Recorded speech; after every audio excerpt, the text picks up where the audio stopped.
Evening, Assalamu alaikum wa rahmatullahi wa barakatuh, and welcome to News in Focus. My name is Faraz Patel. We'd like to thank you, the viewer, for staying with us on Hilaal TV, DSTV channel 347. Now, South African police have said that they've arrested 4 men en route to Russia who are suspected of having been recruited to fight in the military there.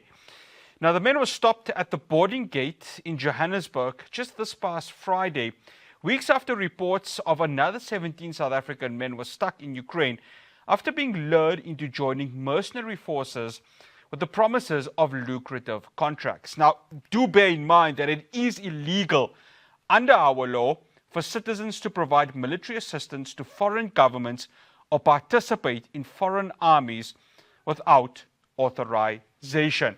Joining me now, I'd like to welcome Chad Thomas, who is a forensic investigator at IRS Forensic Investigations. Chad, absolute pleasure having you on. Thank you so much for joining us. Very good afternoon to you and the viewers. Thank you for the invitation. No, it's an absolute pleasure. All right, Chad, let's get to the crux of this. Are these men being recruited directly from the Russian military? The reason why I ask this, last week, the Jordanian Foreign Affairs Ministry had said that they were getting the Russian military that were recruiting Jordanians directly from its country. From what you have analyzed, is this something that we are seeing happening here from a South African perspective?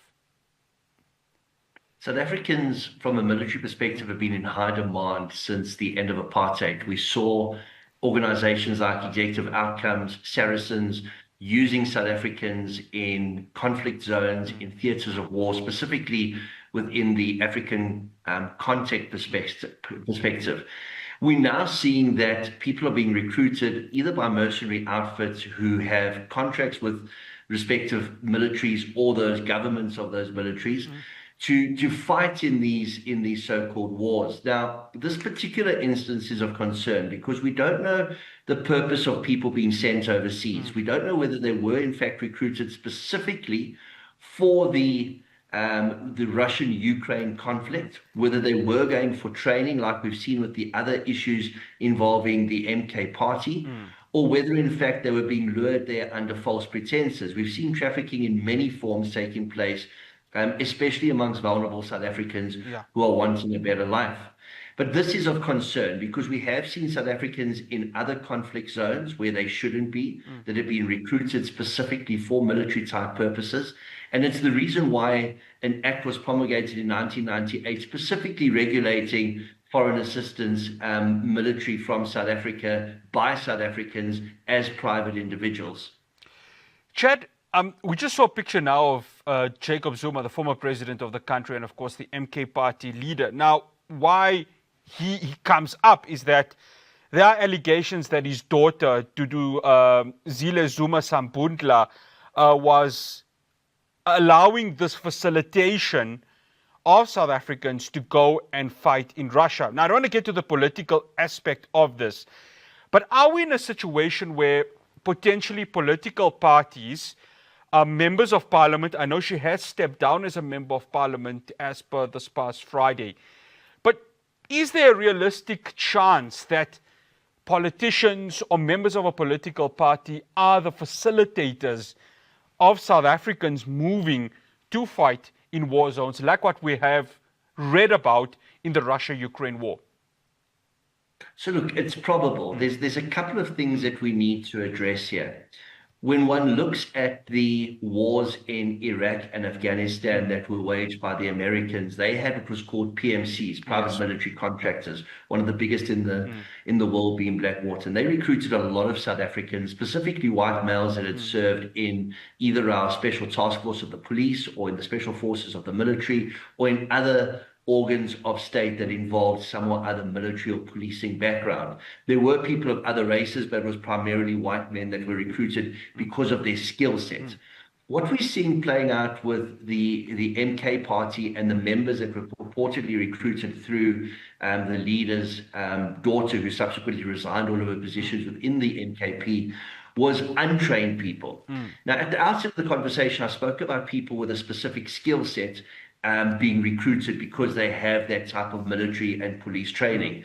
The MKP, it turns out that the 17 odd individuals claim that they were being sent for either close protection training or security training, that they unbeknowingly were recruited into either a mercenary force or the actual Russian military to fight against the Ukrainians. And this gives us a very interesting perspective, because now we need to speculate a bit.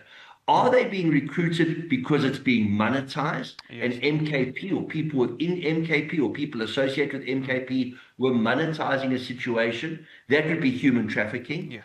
Or is it because they wanted to have people trained in specific skills? You must remember our military and police base of skills has grown very old. So we don't have the skill set that we once had, although we still have special forces, we still have task force members. It's the skill set has changed over the years. Now, when one looked at Operation Desert Storm and Desert Shield in the early 1990s, when America went into Iraq after the Iraqi invasion of Kuwait, we found out shortly thereafter that gangs in America had actually sent gang members who didn't have any overt affiliation. In other words, they didn't have tattoos, they didn't have criminal records, but they were affiliated with gangs. And the reason they were sent to the military was to gain those military skills so that they could apply those skills back in the civilian world. They could use those skills in drug turf wars. They could use those skills whether it was to knock another gang or whatever the case may be of product. But we definitely knew and found out via intelligence circles that gang members had been recruited into the US military, and they'd done this so that they could get this training. And this leads us to the second speculation. Are these people being sent overseas to acquire skills that they can then use to train people in South Africa in terms of those skills that they've acquired so that they could use those skills in South Africa? And that's where the concern comes in. Is it pure monetization? Is somebody making money off trafficking of these people? Or is there a more sinister play at force? You know what's the thing about both of what you have raised, Chad, is that if there are human trafficking that's occurring, that's quite disturbing, and I think it needs to be called out. But you've mentioned something about gaining military skills to bring to South Africa. My word, South Africa doesn't need an unrest. We've had that in 2021. South Africa doesn't need that. And I guess that's the concern that comes with regards to this, is that when you see the close relationship certain political parties have to Russia, and of course, the level or the depth in which that war is being waged right now against Ukraine, it really does put a question mark as to how this is being facilitated at the moment.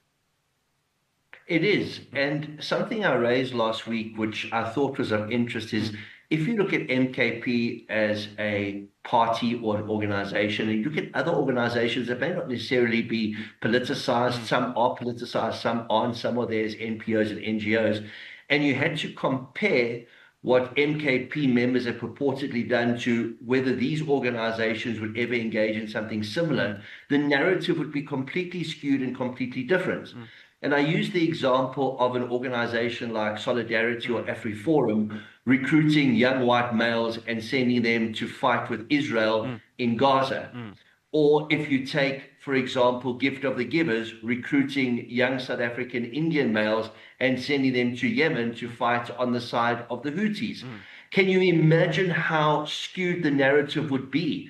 It's almost as if people aren't taking this as seriously as it should be. We're talking about organizations that are involved in politics like MKP, actively involved in either an organized crime of human trafficking or sending people to acquire military skills. Yet there isn't an outcry. Imagine the outcry if it was AfriForum, Solidarity, or an organization like Gift of the Givers.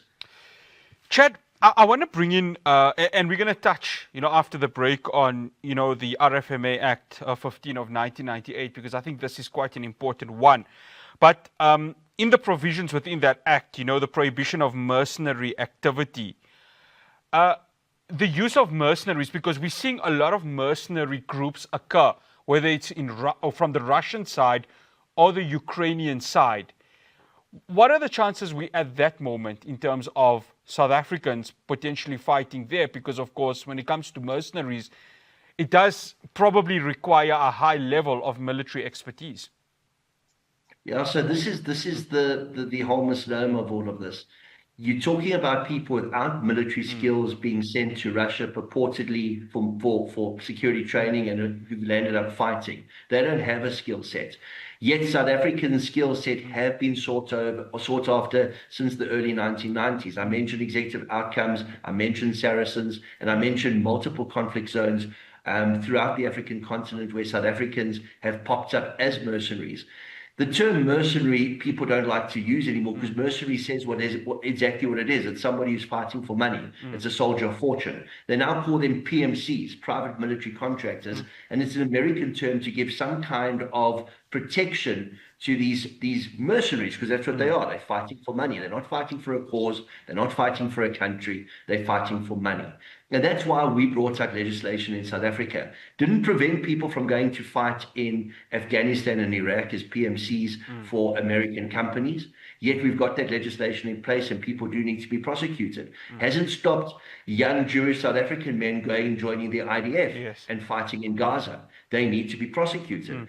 Anybody that engages in a conflict or a theater of war and their country is not an active participant in that war is committing an offense in terms of the legislation of South Africa. After the break, I continue my conversation with Chad Thomas because we are going to be touching on that Regulation of Foreign Military Assistance Act and just how does it come to play in terms of this. News in Focus returns after the break.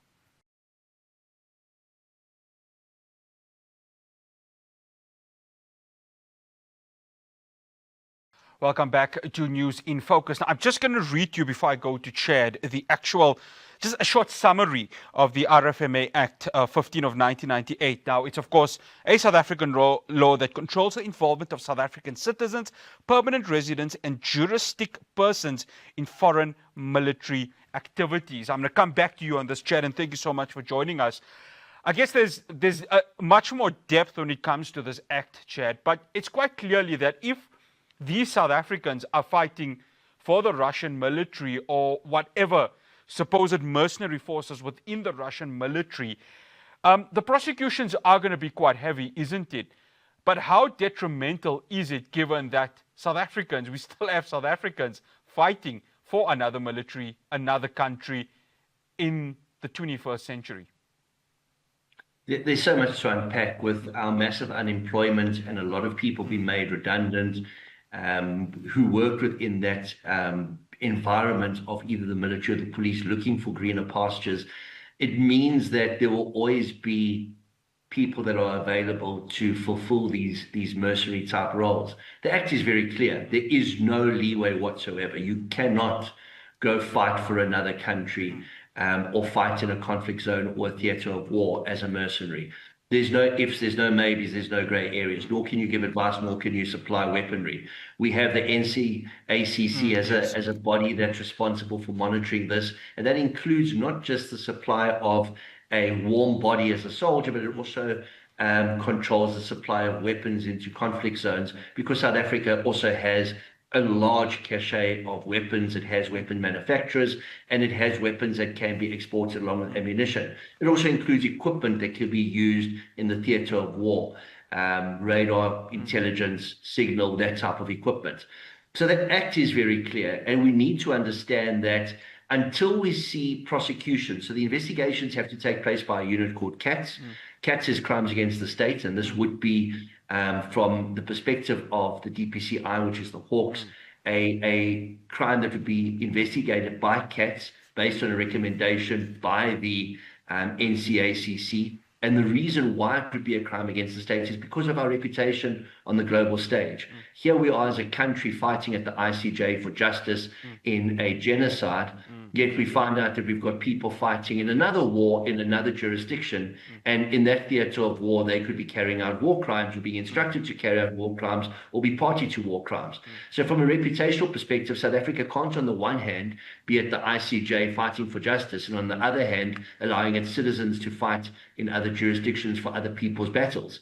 So we need to take firm control of the situation and ensure that prosecutions follow, no matter where the people serve, whether they're serving in a theater of war in the Middle East, whether they're serving in a theater of war in Eastern Europe, whether they're serving in a theater of war in Africa. They have to be held to account and be taken to task, because there are people making a lot of money by supplying South African manpower as well as South African equipment into these conflict zones. Chet, I want to bring in the genocide in Gaza, because last week I had a lawyer, Ziad Patel, on, and of course they're pursuing a case on a number of South Africans that are fighting for the Israeli army. So they've mentioned a name that has been obviously mentioned of he being alleged to have been fighting for the Israeli army is Aaron Bayhak, who served in this elite sniper unit within the Israeli army. And again, you know, we have to bring in this this very same act. In terms of prosecutions there, it's going to be quite a detrimental one in terms of how these alleged South Africans fighting in the Israeli army should, of course, they be charged. And when you look at the depth of the genocide that is happening in Gaza, and you've mentioned, of course, the ICJ case, and the ICJ case, of course, mentions parts of it, of South Africans potentially fighting in the Israeli army. How do you think this will all unravel? It's going to be an interesting one. One must understand that the Jewish diaspora believe that Israel is their homeland and that they have what's known as the right of return. They call it Aliyah. So when they go to Israel to fight as Jews, they're not fighting as South Africans for the Israelis. They're fighting as Jews for a homeland. And it'll be very difficult, I think, to get them back to South Africa, because the Israeli government will grant them that right of return that they have made Aliyah, and they won't be allowed to be extradited back to South Africa to stand trial in this specific regard if charges are brought against them. It's a very different dynamic when you're talking about a war based on somebody's religion and the fact that they have this belief structure that they are returning to their homeland and fighting for their homeland, compared to a mercenary who's doing it purely for money in Russia or in Ukraine or in other conflict zones. So the Israeli case is going to be an exceptionally interesting dynamic. My understanding, my thought process, it would be very difficult to get them to come back to South Africa to stand trial. And from the religious aspect, that the Israelis would grant them the status afforded to any Jew in the world, which is their, what they term the right of reply, or right of return rather, or aliyah. Chad, I want to come back to this act, because obviously there's one interesting aspect to this act. It was superseded by the prohibition of the mercenary activities and regulation of certain activities in a country of armed conflict act of 2006. It was passed, but as of March last year, it has not come fully into effect. Now, for probably the viewer out there asking, okay, what does this mean in terms of South Africans fighting in a foreign country in another war that has absolutely no relation to South Africa? Is this act, the one that I've mentioned above, going to be the one that could assist the South Africans fighting in them not being prosecuted? Well, if the previous act of 1998 hasn't been fully repealed, there's certain aspects to that act that can be utilized by the NPA and CATS to investigate, NPA to prosecute. In terms of the other act, if it hasn't been fully enforced or put into place, you can't apply it retrospectively. So a lot of what we're going to rely on is what hasn't been repealed from the 1998 legislation. But however one looks at it, in terms of the legislation that's currently in force in South Africa, it's unlawful to provide warm bodies into another theatre of war where we have no active engagement, we have no involvement whatsoever, and people are doing it to make money. Chad, the case of Duduzile Zuma Sambundla was opened by her sister, and the sister alleges that, of course, she, Duduzile, facilitated the actual men going into Russia to, of course, fight, whether they were mercenaries or whether they were in the actual different divisions of the Russian army. What would be the charge should she be found guilty, or should there be some sort of other charge against her? What comes into play in terms of that, given, of course, she has resigned as a member of parliament, but as a South African citizen, just being a facilitator in all of this? Again, it comes down to the individuals that were sent there and the circumstances under which they were sent. If they were sent under a false narrative that they believed they were going there for CPO, which is close protection officer training, and they were going to come back and they were going to be able to use their security skills in South Africa. But in actual fact, she knew all along that they were going to be utilized in a conflict zone. Well, then it's trafficking. It's outright trafficking. So that's an organized crime. That would fall under the Prevention of Organized Crime Act of 1998, and she'd be prosecuted in terms of that because there would have been a financial benefit to her. There would have been funds laundered through various accounts, and it would be a very serious offense. At the same time, if she knew that they were going to be utilized as warm bodies in a theater of war, in a conflict that South Africa is in no way involved in, she can be charged in terms of the various legislation that we've been speaking about. Strangely enough, also 1998, which is the Foreign Assistance Military Act, as well as the more recent act that came out in 2006, although not fully in force. So the crimes are exceptionally serious. What we as South Africans want to know, however, is what was the rationale behind sending these men? Yeah. Was it because we're going to supply people to Russia to fight a war, or was it so they could get a skill set that they could use back in South Africa? And understand that the numbers that we know about at the moment are very small. We don't know how many other people have been trafficked by other organizations. And I use the word trafficked as a word that we think they've been trafficked, because the three people at the airport that were interrogated weren't 100% certain of where they were going, what they were doing, who they were meeting. We don't know how many other people have been recruited. But when you look at the 17 that we know of that are in Russia at the moment, 17 is a minuscule amount of people. Yeah. They're not going to change the war dynamic in Russia and Ukraine. There's not much they can do. It's a decimal point of what they could actually do. So there must be another rationale behind this. So we need to figure out what that rationale is. Are we being paid per person we're being sent over there? Or are we sending people over there to be trained so that they can come do something nefarious in South Africa? And that's the questions that we need to ask, and that's what we need to get to the bottom of. Chair Thomas, absolute pleasure having you on. Thank you so much for joining us. Much appreciated. Thank you so much. That's Chair Thomas from IRS Forensic Investigators. We will see how this unravels, but yes, when you look at the acts, when you see South Africa, and there's something interesting that Chad has brought up. We've got South Africa going to the ICJ. That's great from a morality perspective. But then if South Africans are fighting in a Russian war against Ukraine and potential war crimes could be committed, we don't know the extent of it. That really sends a very devastating message in that regard. Well, after the break, we're going to be going to Pakistan because Imran Khan, just last week, there were fears that he may have been dead. Well, that hasn't been confirmed as yet. It is still a rumor.